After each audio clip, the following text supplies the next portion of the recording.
சிலுவை பயணம் தவக்கால தியானத்தொடர் நாள் 24. உழைப்போம். உலகை பண்படுத்து என்பதிலிருந்து உழைப்பு கடவுள் கொடுத்த கட்டளை என்பது தெளிவாகிறது. ஆதியாகமம் 2ஆம் அதிகாரத்தின் 15ஆம் வசனம். வானத்திலிருந்து மன்னா வாயில் விழுவதில்லை, நாம் போய் பொறுக்கியாக வேண்டும். யாத்திராகமம் 16ஆம் அதிகாரத்தின் 4ஆம் வசனம். உழைப்பு உறக்கம் இரண்டும் அத்தியாவசியமானது. இரண்டிலும் சமநிலை அவசியம். உறக்கமில்லா உழைப்பும் ஆபத்து, உழைப்பில்லா உறக்கமும் ஆபத்து. தச்சு தொழிலோ தட்டச்சு தொழிலோ செய்யும் தொழிலை உற்சாகமாய் செய்ய வேண்டும். தாளந்தை இரட்டிப்பாக்காமல் புதைத்து வைப்பதை சோம்பேறித்தனம் என்கிறார் இயேசு.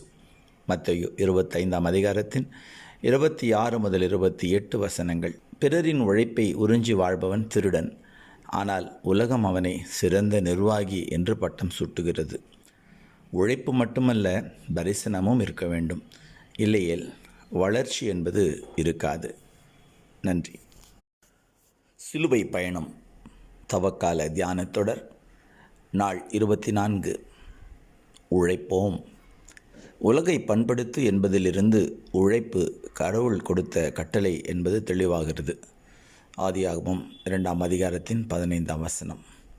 வானத்திலிருந்து மன்னா வாயில் விழுவதில்லை, நாம் போய் பொறுக்கியாக வேண்டும். யாத்திராகமம் 16ஆம் அதிகாரத்தின் 4ஆம் வசனம். உழைப்பு உறக்கம் இரண்டும் அத்தியாவசியமானது. இரண்டிலும் சமநிலை அவசியம். உறக்கமில்லா உழைப்பும் ஆபத்து, உழைப்பில்லா உறக்கமும் ஆபத்து. தச்சு தொழிலோ தட்டச்சு தொழிலோ செய்யும் தொழிலை உற்சாகமாய் செய்ய வேண்டும்.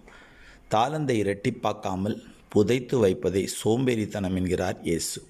மத்தேயு 25ஆம் அதிகாரத்தின் 26 முதல் 28 வசனங்கள். பிறரின் உழைப்பை உறிஞ்சி வாழ்பவன் திருடன், ஆனால் உலகம் அவனை சிறந்த நிர்வாகி என்று பட்டம் சூட்டுகிறது. உழைப்பு மட்டுமல்ல, தரிசனமும் இருக்க வேண்டும். இல்லையேல் வளர்ச்சி என்பது இருக்காது. நன்றி.